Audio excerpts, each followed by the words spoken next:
Paz, Senhor.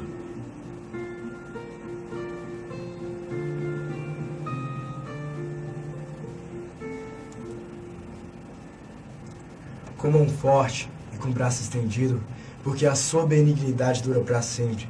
Aquele que dividiu o mar vermelho em duas partes, porque a sua benignidade dura para sempre. E fez passar Israel pelo meio dele, porque a sua benignidade dura para sempre.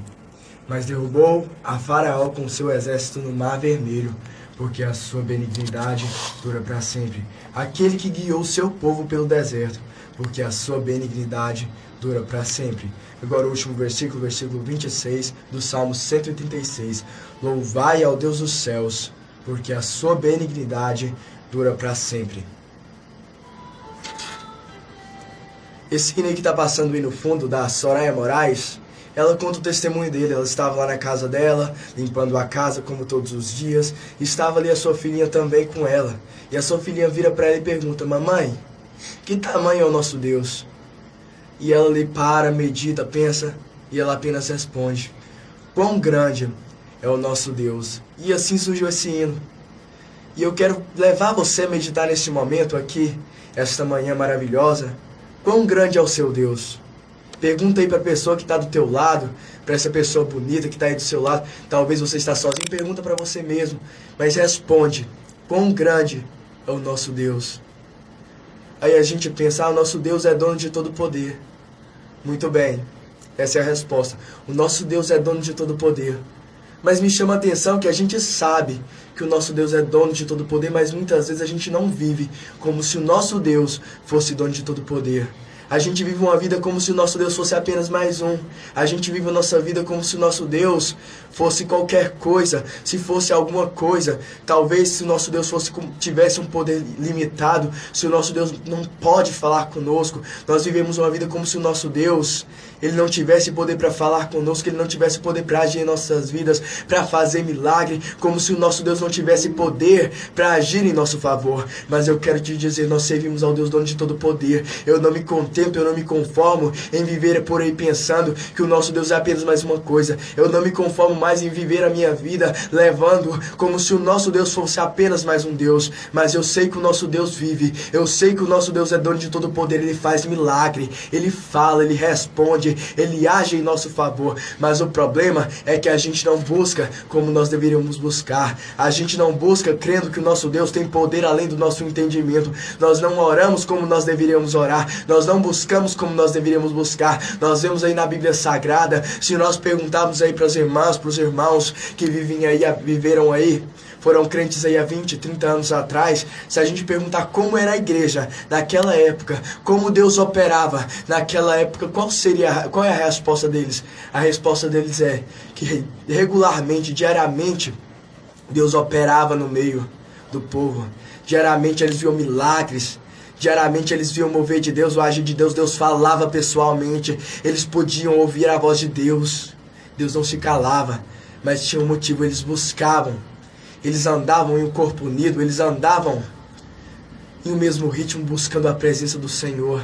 E é isso que muitas vezes tem faltado em nós hoje. Se nós olharmos ali para o Antigo Testamento, o livro de Atos, que é ainda assim após a morte do Senhor Jesus Cristo, nós veremos os apóstolos morrendo martirizados, morrendo ali torturados. Mas Deus podia ter livrado eles, e Deus livrou. Nós vemos ali no livro de Atos que os apóstolos foram presos por pregar o nome do Senhor Jesus Cristo. E o que aconteceu? Desceu um anjo lá do céu e abriu ali a cela, e eles puderam sair daquele lugar. No outro dia, amanheceu ali o sumo sacerdote procurando, e eles não estavam ali naquela cela. Eles estavam, após procurar, encontraram eles novamente pregando o amor do Senhor Jesus Cristo. Aquele povo era doido, aquele povo era louco. Eles foram presos por pregar, mas eles continuaram pregando, e o Senhor livrou eles, o Senhor guardou eles, até que chegou o momento que eles morreram martirizados. Mas morreram martirizados, mas com um motivo muito bom, motivo ótimo. Eles morreram, mas passaram a partir dali a viver. Morreram para essa vida, mas passaram a viver para Cristo. Deus poderia ter livrado eles da mesma forma que livrou da outra vez, mas Deus não livrou, porque Deus tem propósito, Deus tem chamado. Deus age através de propósito, Deus age através de chamado. Quando é para livrar, Ele livra sim. Pode ser AIDS, pode ser câncer, pode ser o que for, Ele livra. Mas depende de nós também, de nós clamarmos, de nós buscarmos. Mas se Ele não quiser livrar, não tem nada que faça viver. Porque Ele sabe o momento certo, Ele sabe a hora certa, Ele sabe o que é melhor para nós. Nós precisamos viver reconhecendo, viver sabendo que o poder do nosso Deus vai além do nosso entendimento. O poder do nosso Deus vai além do nosso compreendimento. E a gente muitas vezes tem vivido aí pensando que o nosso Deus é limitado. Mas eu não me conformo mais com isso. Nós precisamos viver reconhecendo, sabendo do poder do nosso Deus. O nosso Deus é dono de tudo. Talvez Ele não fala com a gente porque a gente não busca como deveríamos buscar. Ele não faz mais milagres porque a gente não busca como deveríamos buscar. Simplesmente isso. É muito simples. Muitas vezes a gente pensa, mas se Deus é tão grande assim, por que Ele não faz? Se Deus é tão grande assim, por que Ele não age? Mas eu te pergunto, quanto tempo você tem orado durante o dia? Quanto você tem buscado a presença de Deus? Deus falava com os apóstolos. Deus falava com aqueles 120 crentes que esperaram ali em oração.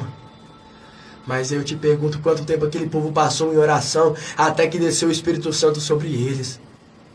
Passaram ali 10 dias orando. Foram 10 dias, não foram 10 minutos, foram 10 dias. Aí a gente ora 1 hora, 2 horas e quer que o céu se abre. Mas não vai se abrir não. Não é porque o nosso Deus não quer mais falar conosco, mas é porque nós não queremos mais falar com Ele. Nós não queremos mais buscar a Ele como buscávamos antes. Nós não buscamos mais como deveríamos buscar. E eu quero deixar essa palavra aqui para mim e para você. Quão grande é o seu Deus. Quão grande é o meu Deus. Será que o nosso Deus é grande o suficiente para nós buscarmos Ele apenas 10 minutos no dia? Irmos aí na igreja num domingo, apenas um dia da semana, ainda pensando, agindo como se fosse um sacrifício, a não ser um privilégio? Eu te digo, isso não é ser cristão de verdade. Nós devemos viver um cristianismo verdadeiro, buscar a Deus de verdade. Se a gente vai na igreja buscar a presença do Senhor, levando isso como um sacrifício, nós precisamos rever nossos conceitos. Porque a presença de Deus é lugar que dá vida. A presença de Deus é lugar que muda, é lugar que restaura. É lugar que transforma. Medite nisso, pare para pensar nisso. Quão grande é o seu Deus.